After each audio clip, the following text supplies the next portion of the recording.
Salut tout le monde, j'espère que vous allez bien. Aujourd'hui je suis super content de vous retrouver dans cette nouvelle vidéo pour parler de toutes les lumières connectées que j'utilise dans mon studio. Allez, c'est parti.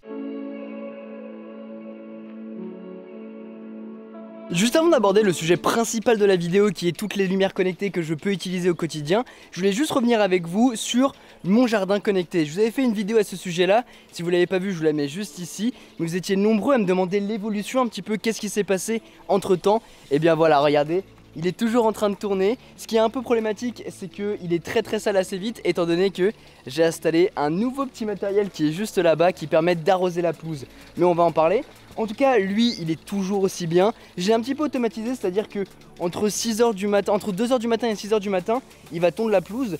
Donc dès qu'il a plus de batterie, il va retourner se charger et après il repart tondre la pelouse. Et ensuite le matin, j'ai plus qu'à le déplacer, le mettre dans la zone B. Parce qu'on avait vu qu'on avait configuré deux zones.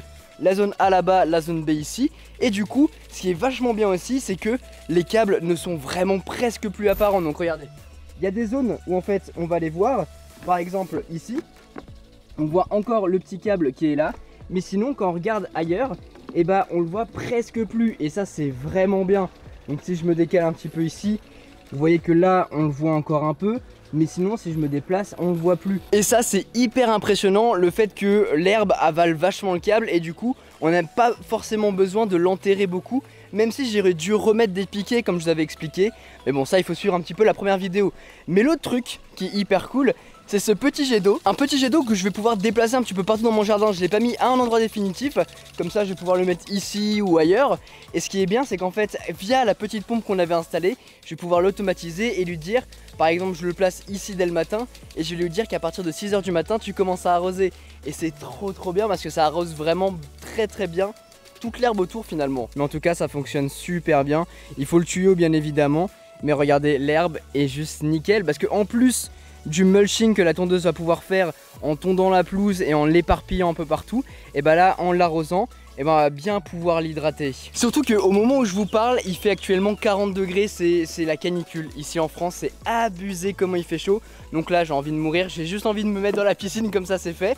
En tout cas voilà, je voulais juste revenir un petit peu vers vous sur mon expérience avec ces machines, comment ça a évolué un petit peu. Parce que c'est vrai que c'est pas des machines qu'on peut voir un petit peu partout. Et sur YouTube j'ai pas vu beaucoup de tests. Donc voilà, au moins vous avez mon retour d'expérience après environ 1 mois et demi, 2 mois d'utilisation. Pour revenir au sujet principal de cette vidéo, les lumières connectées que j'utilise chez moi, vous êtes hyper curieux depuis quelques mois de savoir lesquelles j'utilise. Trêve de suspense, depuis quelques mois j'ai tout changé ou presque pour mettre des Philips Hue dans le studio. Je vous cache pas que c'est un petit peu cher en général, mais c'est excellent. Le premier pack que vous pouvez acheter pour mettre un premier pas dans l'univers, c'est celui-ci, le kit de démarrage comprenant 3 ampoules, un pont et un interrupteur. Pont qui ressemble à ça et qui est obligatoire pour pouvoir utiliser toutes les lumières. C'est l'avantage mais aussi l'inconvénient des Philips Hue. Toutes les lumières seront connectées à ce pont qui est lui connecté à votre box. Ça permet d'avoir une connexion beaucoup plus stable mais surtout de connecter beaucoup plus d'appareils ensemble. Par contre on est obligé de l'avoir pour pouvoir faire fonctionner tous les produits. C'est pas comme les ampoules de chez Lifix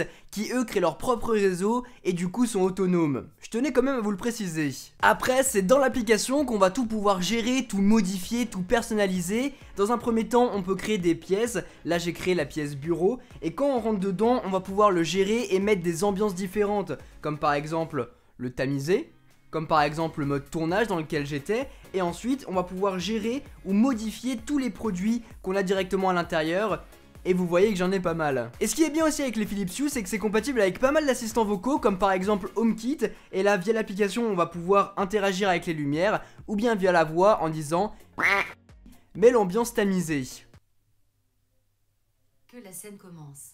Et voilà, ce qui est plutôt pas mal. Sinon dans l'application on va pouvoir gérer des trucs comme par exemple l'ambiance Winterfell que j'ai créé, voilà, ou bien l'ambiance tournage. On a du coup parlé du kit de démarrage qui est vraiment génial pour commencer, mais sinon pour enrichir son pack, on peut avoir des ampoules séparément ou bien par pack de 2. Sachant que j'ai oublié de vous le préciser, mais il y a pas mal d'offres en général autour des Philips Hue, que ce soit dans le Black Friday, pour le Cyber Monday et tout au long de l'année. D'ailleurs en général je vous partage tout ça sur Twitter, donc n'hésitez pas à me suivre. Dans les produits Philips Hue que je n'ai pas encore utilisé, on peut compter le Light Strip, qui est en fait un bandeau LED bien poussiéreux parce que je l'ai vraiment pas utilisé. On peut le mettre un petit peu partout, mais je l'ai pas encore installé, tout simplement parce que d'ici la rentrée prochaine, devrait y avoir un beau truc qui devrait se préparer.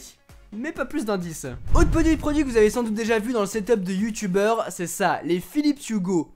Une sorte de petite bulle. C'est pareil, des lampes connectées à votre smartphone, sauf que celles-ci ont une batterie intégrée permettant de pouvoir les utiliser débranchées pendant 1 heure et où on veut. C'est juste beaucoup trop bien, ça vous permet de les emporter un peu partout avec vous, de les placer dans différents setups et surtout de les emmener avec vous on the go parce qu'on va pouvoir interagir avec le petit bouton derrière et même si elles sont pas connectées à votre réseau Wi-Fi, vous allez pouvoir changer d'ambiance comme ceci. Par contre, c'est des trucs qui sont pré-réglés donc vous pourrez pas les modifier. En tout cas il me semble, mais voilà, vous allez pouvoir changer d'ambiance comme ceci afin de pouvoir l'utiliser partout avec vous. Par contre, pas énormément d'autonomie, environ 1 heure, ce qui n'est pas terrible, surtout quand on tourne comme ça. Après, vous pouvez très bien passer par câble si jamais vous voulez avoir un peu plus de jus. Juste derrière moi, de part et d'autre de mes épaules, se trouvent des tiges noires qui sont en fait des Philips Hue Play, des produits que j'adore, qui viennent d'arriver cette année il me semble. En tout cas c'est hyper design, pas hyper bien mis en avant dans cette configuration là, mais ça va évoluer là aussi. Celles-ci fonctionneront par contre obligatoirement sur secteur, mais on a le choix de pouvoir les disposer comme ceci, debout via un petit pied qu'on va pouvoir visser,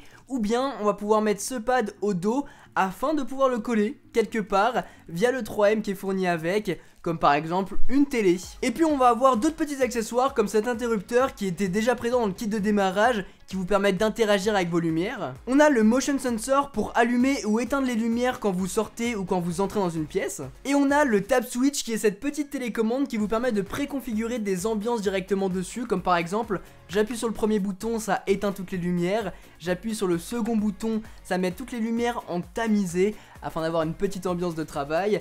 J'allume le troisième, toutes les lumières sont fortes. Et la quatrième, c'est celle que vous avez eu depuis le début, l'ambiance tournage. Ça vous permet de changer toutes les ambiances à portée de main, en plus de pouvoir le faire via votre smartphone iOS ou Android. Retour de ce côté-là du setup pour vous parler d'un dernier produit qui vous a beaucoup plu dans ma dernière vidéo. Il s'agit des lampes Cine de Philips Hue. Dès que je les ai vues, je suis tombé amoureux tellement elles sont uniques. En vrai, c'est juste une base avec une tige de LED, mais je sais pas, je trouve ça hyper design. Je les avais du coup disposés dans le précédent setup parce que ça rendait super bien, mais dans le prochain setup que je suis en train de préparer et qui arrivera d'ici la rentrée je pense, d'ici septembre-octobre, ça va être une tuerie. C'est un petit peu cher comme produit, je vous cache pas, mais par contre c'est unique dans la façon dont ça se présente, dont ça se pilote. Tout est compatible aussi directement via l'application Philips Hue, on peut interagir avec, c'est juste génial, j'adore. Après, il existe une plus petite version si jamais ça vous intéresse. En tout cas, il existe énormément de produits Philips Hue et c'est ça que j'adore chez eux, c'est que on retrouvera un petit peu tous les produits dépendamment de l'usage, des produits pour l'extérieur, des produits pour l'intérieur, des plafonniers. On a de tout, que ce soit pour le côté pratique, mais aussi pour le côté design. Donc voilà, n'hésitez pas à faire un tour sur leur site internet ou directement sur Amazon, je vous mettrai tous les liens dans la description. Mais voilà, on a énormément de choses pour satisfaire toutes les envies, tout en gardant le principe de base, à savoir des lumières connectées à notre smartphone. Voilà en tout cas les amis pour cette vidéo, j'espère vraiment qu'elle vous a plu. Si c'est le cas, n'oubliez pas de mettre un gros pouce bleu et de vous abonner si ce n'est pas déjà fait. Ce n'est pas une vidéo sponsorisée par Philips Hue, mais je suis quelque chose comme ambassadeur de la marque ou quelque chose comme ça. En tout cas, il m'envoie des produits pour que je puisse les tester et vous les présenter par la suite. Il y aura du coup beaucoup d'autres éclairages qui viendront se greffer dans les prochains setups, pas mal de choses. Je suis un gars qui adore la lumière, adore pouvoir personnaliser des petits trucs, hein, vous l'avez vu. En tout cas, n'hésitez pas à me dire directement dans les commentaires quel éclairage vous avez préféré. Et peut-être qu'un de ces cas, je ferai un concours sur mon compte Instagram, d'ailleurs suivez-moi, pour vous faire emporter l'un de ces produits. Ah et puis avant que je l'oublie, je vous mettrai tous les liens dont vous aurez besoin dans la description afin de vous procurer tous les produits dont j'ai pu parler dans cette vidéo. Sur ce, c'était Quentin, passez tous une très bonne journée. Tchou.